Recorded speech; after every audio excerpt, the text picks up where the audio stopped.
Doctor Durán. Sí.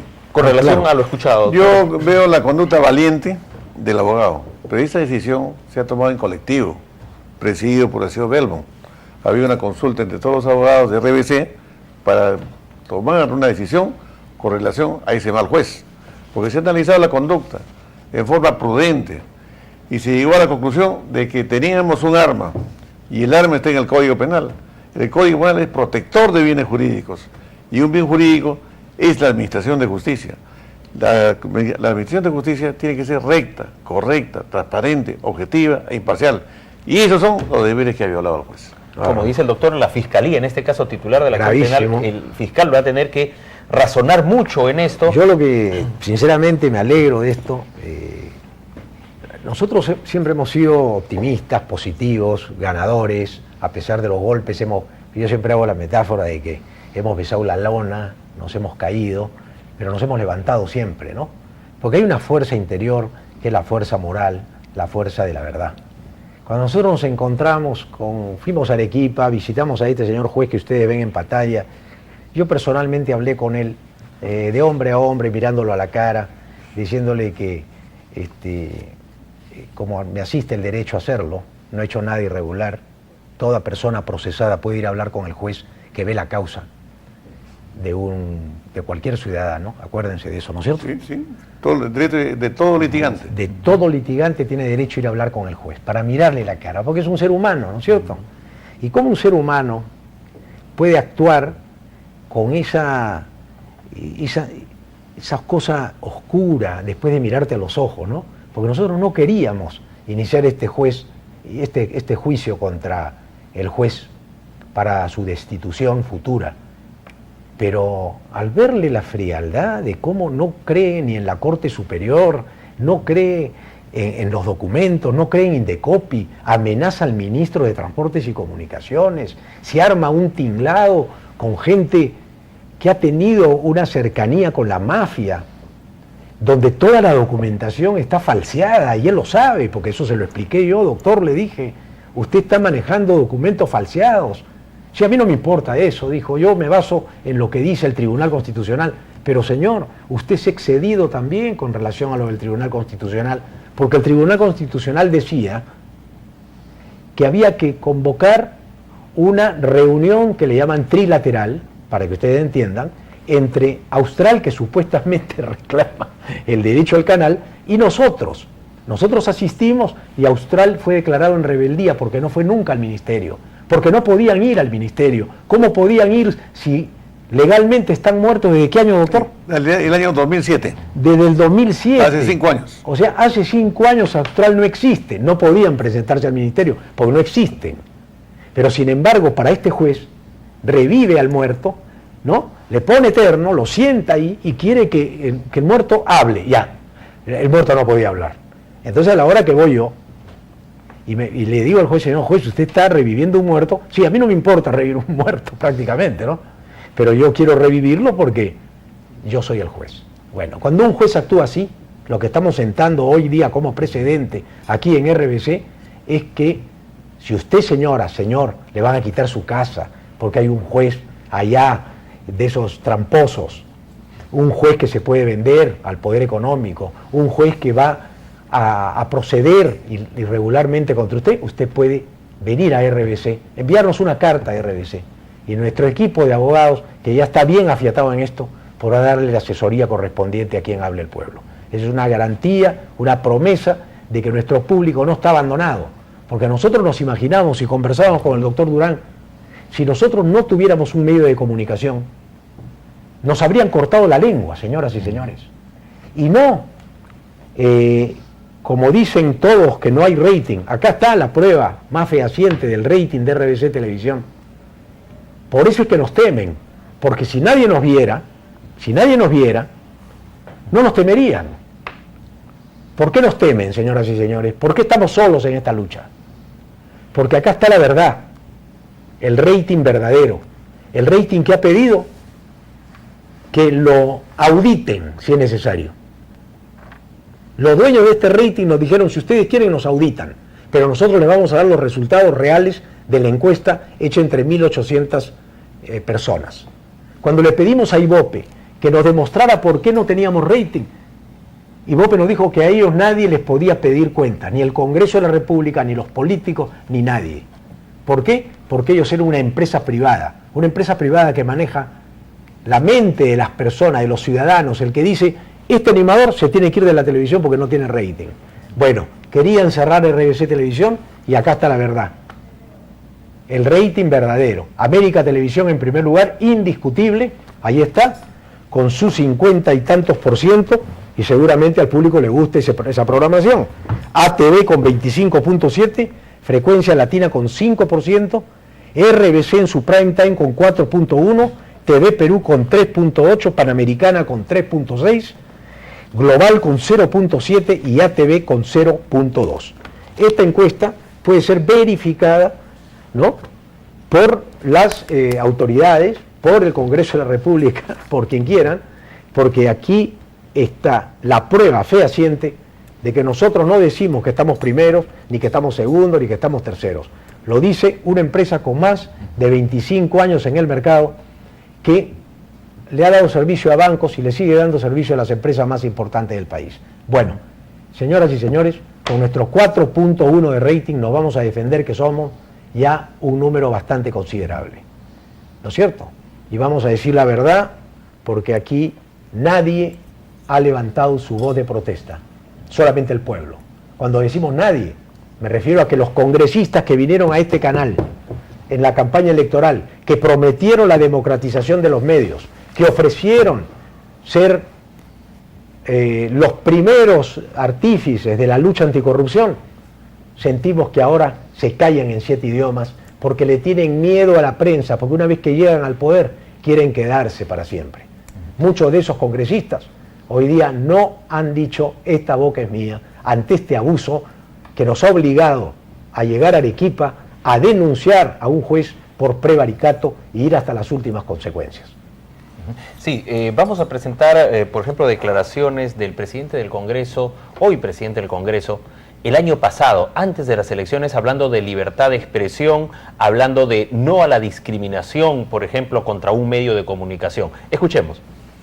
Hay gente que te dice, defendamos la libertad de expresión. Nos decimos, por supuesto, defendamos la libertad de expresión, pero ¿cómo es posible que se comience a utilizar los recursos del Estado en publicidad para pretender callar, censurar o vetar a algunos medios de comunicación? Entonces, eso realmente, en mi opinión, es un atentado contra la libertad de expresión total. O sea, ustedes, en Habla el pueblo ha tenido una posición crítica los últimos 5 años, porque el pueblo ha dicho la verdad estos últimos 5 años, ¿no? O sea, el pueblo no se ha dejado engañar con estas publicidades engañosas, el Perú avanza, el progreso, el crecimiento, etcétera, etcétera. El pueblo sigue viviendo al centavo, el día a día, con el sudor de su lágrima y con 1000 dificultades. Entonces, el pueblo es el que habla con ustedes, el pueblo es el que se manifiesta. Entonces, en ese sentido, yo creo que es totalmente discriminatorio hacer lo que ha estado haciendo, ¿no? Bueno, acá siempre hablamos con el pueblo y el pueblo dirá la verdad de lo que piensa hoy respecto al presidente del Congreso. Bueno, hoy día él ha dado bastante que hablar por las noticias que se han presentado, estimado Ricardo, con relación a parlamentarios, ¿no?, que habría más de 9 millones de soles que se condona a quienes estaban dentro de la 2530, ¿no?, como pensionistas. El pueblo, pues, dirá lo que piensa hoy con relación al proceder de determinadas autoridades. Ahora, yo quisiera decir algo en descargo de esto, ¿no? Yo pienso que hay una presión mediática muy fuerte sobre Daniela Bogotá. Sobre Daniela Bogotás. Bogotás es deportista, es un hombre valiente, es un hombre decidido, atrevido, yo diría que es un hombre osado. Al menos yo lo vi así en el Congreso cuando compartíamos curules cercanas. Pero ahora lo veo que lo han ablandado. Este es como al toro de Lidia, que le meten la pica, ¿no? Entonces, a Bogotás lo que tendría que demostrar es lo que se llama vergüenza deportiva, ¿no? ¿Qué cosa es la vergüenza deportiva? La vergüenza deportiva es cuando alguien tiene vergüenza.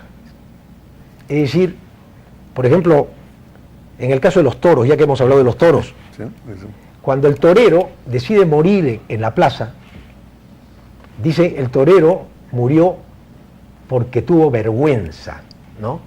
O sea, él antes de irse con el rabo entre las piernas, se enfrenta al toro y le pasó a Manolete y a otros, murieron, ¿no?, víctimas de una cornada en un coso. La vergüenza que debe demostrar Abu Ghatash ahora es de ser consecuente con lo que dijo, no tenerle miedo a la prensa, no tenerle miedo a ese poder fáctico que ahora pareciera que tiemblan, especialmente cuando lo están denunciando de haber regalado 9 millones de soles a los congresistas. Esta noticia la he visto hoy día acá en la sala de prensa de RBC. Entonces yo creo que a Abu Ghatash lo están ajustando. Yo quisiera pedirle al presidente del Congreso que demuestre el coraje que tuvo cuando era opositor al régimen mafioso que nos gobernó. El hombre que prometió la lucha contra la corrupción, hoy día parece que le han bajado el moño, bajado la fortaleza que tenía. Sí, y hay más, hay unas declaraciones que vamos a escuchar y abrir los teléfonos, porque habla del pueblo y la manera como ayudarlo, por ejemplo, en un tema tan delicado, entre otros como la seguridad ciudadana. Vamos a ver lo que dice el candidato Daniel Abu Ghatash, hoy presidente del Congreso. Adelante. Creo que nosotros hemos hecho una campaña honesta y transparente. Nos hemos entregado realmente al pueblo, hemos contactado con el pueblo, hemos caminado con el pueblo, hemos conversado con ellos, conocemos perfectamente todas las dificultades, limitaciones, injusticias que hay en el Perú, y tendrán, si deciden, a un gobierno y a un congresista, si deciden votar por el número 1, que trabajará incansablemente por las grandes necesidades de las mayorías en el Perú. 2 temas urgentes, diría yo: el impuesto a las sobreganancias, que se requiere para poder hacer justicia en el país, o sea, la redistribución de la riqueza tiene que comenzar por el impuesto a las sobreganancias. Y otro tema es el proceso de fiscalización dentro del Congreso. O sea, creo que ha llegado la hora de modificar seriamente la composición de las comisiones en el Congreso, y las comisiones todas tienen que tener un subgrupo de trabajo de fiscalización, y por lo tanto la comisión de fiscalización como tal debería prácticamente desaparecer o ver solamente temas transversales, ¿no? O sea, temas que ven más de un sector que creo que esa podría quedar siendo la función de la comisión de fiscalización, pero por lo demás debieran ser todas las comisiones que tengan su propia comisión fiscalizadora. Nosotros tenemos que mejorar las condiciones de trabajo de los policías. Concretamente, los policías se les tiene que más que duplicar el sueldo. Los policías no pueden seguir trabajando 24 por 24, tienen que trabajar sus turnos de 8 horas más sus horas extras cuando sean necesarias. Tenemos que incorporar una cantidad muy importante de efectivos, porque es imposible que seamos la ciudad en América Latina que tiene menos policías en relación a los habitantes que tenemos. Y básicamente yo creo que vamos por ahí. Sí, al margen de las medidas de mano dura, de los trabajos cuasi forzados, ¿no?, de alguna manera, que creo que tenemos que poner en nuestro sistema penitenciario. Yo creo que las cárceles deben dejar de ser escuelas de delincuentes y deben de convertirse, pues, en centros de trabajo donde aprendan a trabajar. Hace apenas 11 meses, hoy mis periodistas, cuando van a verlo, a veces no recibe al pueblo, ya no escucha al pueblo. Realmente, bueno, yo no salgo de mi asombro, ¿no?, pero no quiero anticipar una opinión de Daniel. Ya pienso que es un hombre valiente, pero lo que acabo de escuchar me parece sorprendente, que a los 11 meses, ¿no?, al año de esas declaraciones, se ha olvidado de lo que dijo. Yo quisiera pedirle a Daniel Abu Ghatash que sea consecuente con el programa de gobierno de Ollanta, porque cuando uno entra a la política, me pasó a mí, ¿no?, yo todo lo que dije que iba a hacer lo hice, y el precio es muy alto cuando uno dice las cosas y las cumple, ¿no?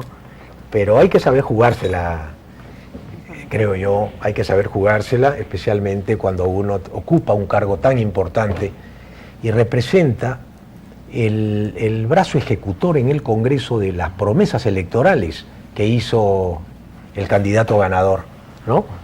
Y cuando no hay convicciones, cuando no hay fuerza moral, cuando hay temor, cuando hay miedo, y lo dice Nietzsche, en que dice que el superhombre, el gran hombre, entre la bestia y el gran hombre, que la teoría de Nietzsche, es cuando un hombre que quiere ser poderoso siente miedo y entra en contradicción. Yo quiero tener poder, pero tengo miedo también de actuar. ¿Por qué? Porque eso implica poner en riesgo lo que tengo ganado. Y esto pone en peligro, en mi opinión, ¿no?, muchas situaciones de tipo política, al mismo partido de gobierno que hoy día no sabe si seguir luchando por sus ideales que lo hicieron ganar o si claudica y se entrega a lo mismo que el pueblo no quiso. Ahí hay una lucha bien grande. Y hay una pregunta democrática que, estimado Ricardo, doctor Raúl Durán, proponemos al público televidente porque está conectado. El juez Humberto Valdivia ha entrado a una trituradora, una demoledora de carne, y esa demoledora ha pasado por encima a un laudo arbitral, a la Cámara de Comercio de Lima, al Tribunal Constitucional, al Poder Judicial en cierta forma. Ya no hay esperanzas, entonces hay una batalla que se inicia, entonces está todo conectado. Entonces vamos a formular esta pregunta: ¿usted cree que el presidente del Congreso está cumpliendo con las promesas de Ollantumala cuando en la campaña se hablaba de libertad de expresión, democracia, justicia social, seguridad jurídica? ¿Usted cree que el presidente del Congreso está cumpliendo con las promesas de Ollantumala? Con total libertad puede expresarse a través de las líneas telefónicas de Habla el Pueblo. 39 años transmitiendo la voz del